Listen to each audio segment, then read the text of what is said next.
The New York Giants, they have signed a quarterback. They have agreed to a 2-year deal with Jameis Winston. So what does this mean for the G-men going forward? Let's talk about it with the Giants beat reporter for the New York Post, the one and only Paul Schwartz, who joins me now. Paul, how are you doing, sir?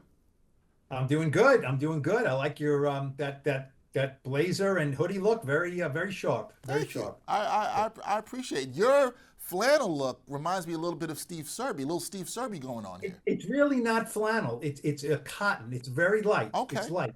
It's not flannel, but yes, it has the hoodie thing, but it's not quite up to your standards. But I'm trying my best. You're too kind, Paul. But let's start with this. What's your understanding of why Joe Schoen and Brian Daboll felt that Jameis Winston was the right quarterback to bring in at this point in free agency, and what stood out to the Giants about Winston? What is my understanding? Yeah, it's sometimes it's hard to understand when you're bringing a Jameis Winston, right? I mean, he definitely is a guy who, when sometimes guys get signed, like, oh, okay. When Jameis Winston gets signed, you're like, oh, I got to figure this out. This is something different. Their thinking is, look, they went into the offseason knowing they had to add at least two quarterbacks. They had one guy on the roster, Tommy DeVito, right? So they knew they were going to add a veteran quarterback, and they really still want to get a quarterback in the draft, okay? We'll talk about that a little later. So this is the veteran quarterback.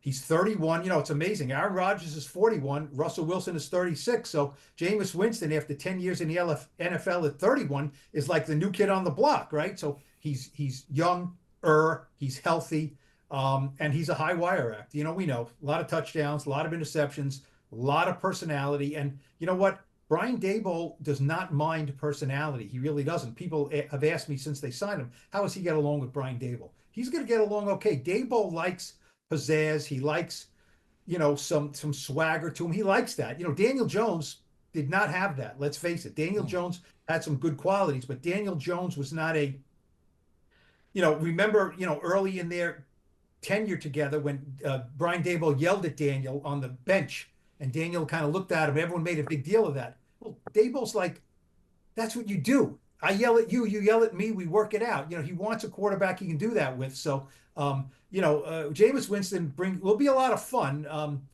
Less fun if he throws an interception in the fourth quarter, but, we'll see what his role is. Yeah, we'll see what the role is. I want to talk about the money here because the Giants, they signed Winston to a 2-year, $8 million deal, $4.7 million guaranteed.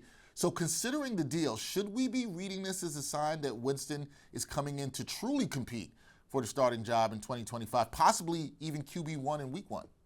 Well, okay, let me answer a question with a quick question. Okay. You can give me a quick answer. What kind of money is that? 2 years, 8 million, 4.7 guaranteed. What does that tell you about the money and about the value in the role? What does that quickly tell you? For me, that tells me that's backup money. That's what that tells me, Paul.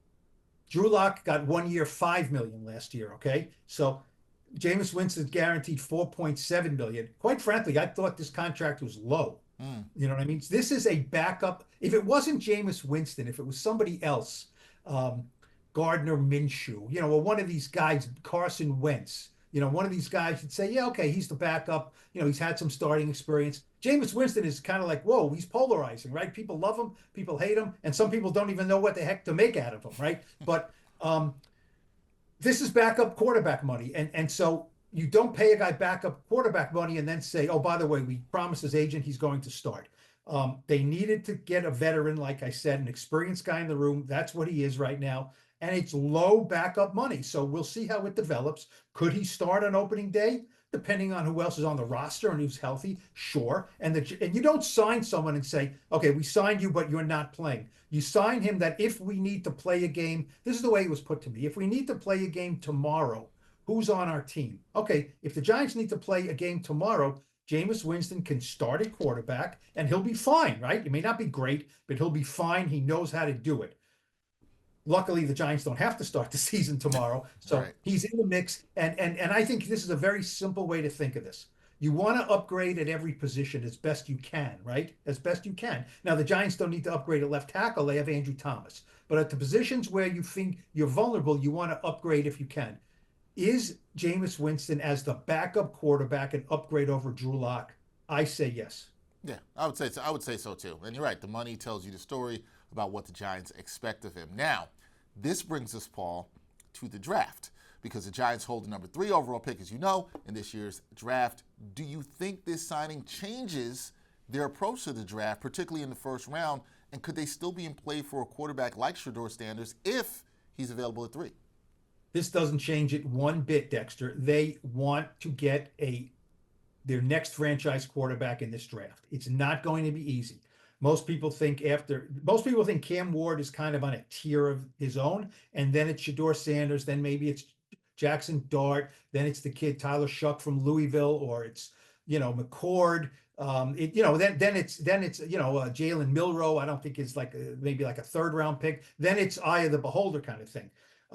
So yes, that was the plan. Look, when John Mara, the co-owner, brought back Joe Schoen and Brian Daboll, what is your plan? What are we going to do with quarterback here? Their plan was to sign a veteran and try to get one in the draft. Now, trying to get one in the draft is easier said than done when you're sitting, as you said, at number 3 with 2 guys who most people think the Giants, and I do too, would take at 1 or 2 or at 3 if he's available. The problem is the Titans are at number 1. They have done nothing in free agency with a quarterback. So I don't know why they wouldn't take Cam Ward. And the Browns sitting at number 2, I think quite likely could take a quarterback, and that could be Shedeur Sanders. So that leaves the Giants looking at maybe Jackson Dart from Ole Miss. They cannot take Jackson Dart at number 3. So do you trade that pick, move down a little bit, get more picks, and then try to get Jackson Dart later in the round? The one problem there is most draft people, and I think the Giants feel this way also, is that there are 2 players in this draft, the pass rusher Abdul Carter from Penn State and the wide receiver cornerback Travis Hunter from Colorado, that would be top 5 picks in any draft. Any draft. We talk about generational talent. I don't love that expression, but most people think everybody wants those 2 guys on their team, okay? They are elite prospects. So it would be pretty hard to trade down. You say, okay, the Giants are not taking a quarterback because the first 2 guys are gone. It's going to be hard to pass on those 2 guys, either of them.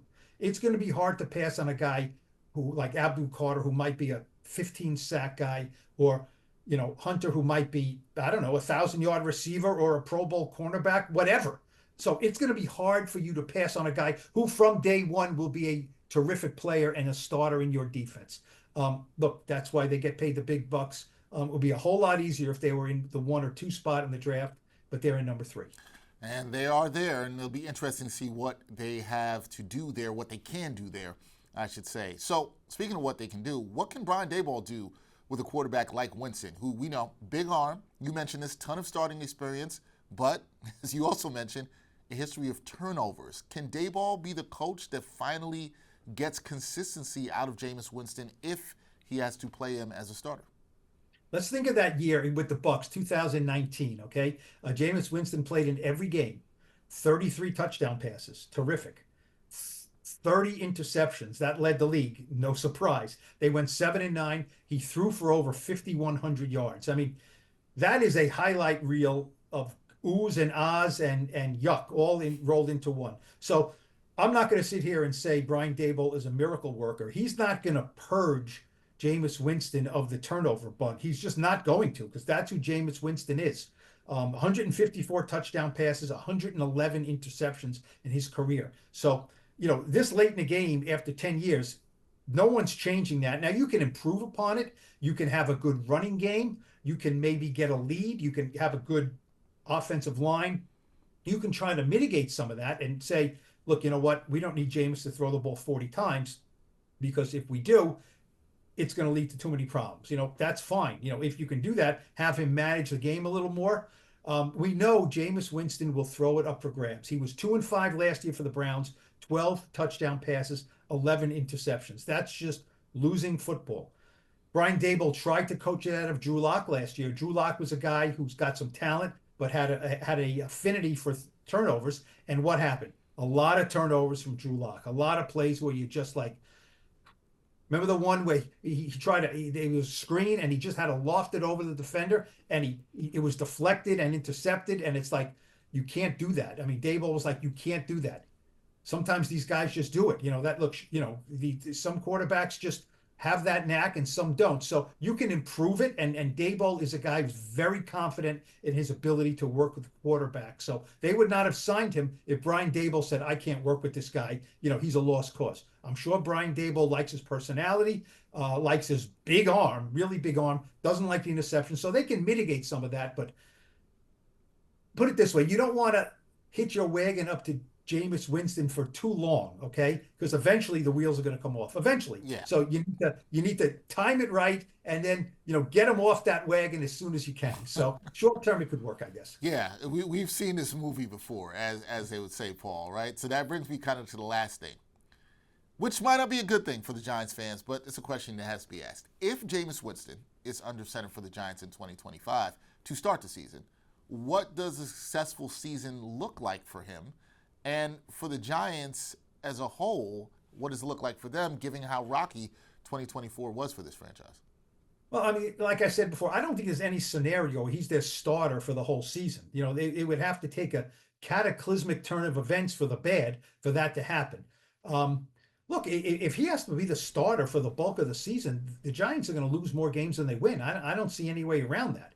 I'm not sure many quarterbacks can come in and you can say, this Giants team is going to win more games than they lose. I mean, the quarterback is very important, the most important, but he's not the only thing out there. I think the Giants have improved their defense, certainly in the defensive backfield. They've done nothing, very little with the offensive line, except they had depth. That could still be an issue. They need another wide receiver. I think that's something they need to look at. But look, the quarterback is the big deal. The best case scenario for the Giants is that Jameis Winston is on the team to start the season.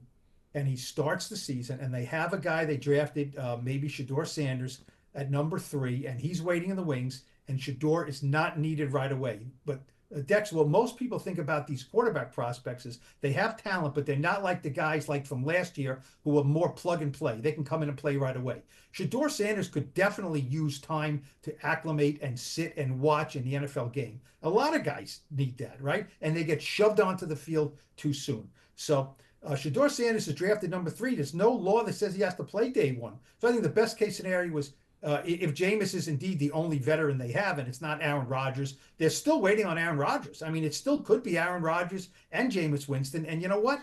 In that scenario, they still could take a quarterback at number 3 if the right one is there. Imagine a quarterback room with Shedeur Sanders, who's got a big personality, Jameis Winston, who's got a big personality, and Aaron Rodgers, who's got a big personality and thinks he knows more than anybody. That, I'll tell you one thing, the Hard Knocks camera should be in that quarterback room, and they could just put it on and have that footage, and just it would be a mint. I don't think that'll happen, but it could happen. It's not out of the realm of possibility. Hey, I agree with you. If that happens, if that does happen, that all 3 are on the Giants roster, that just should be Hard Knocks in itself. We don't need to see anything else. We just need to see that. But it'll be interesting. Good note by you that Aaron Rodgers still can be in play for the Giants here as a QB1. That is Paul Schwartz, the great Giants beat reporter for the New York Post, taking time with us to talk about the signing of Jameis Winston and so much more. Paul, always a pleasure to talk some Giants football with you. We'll talk again soon.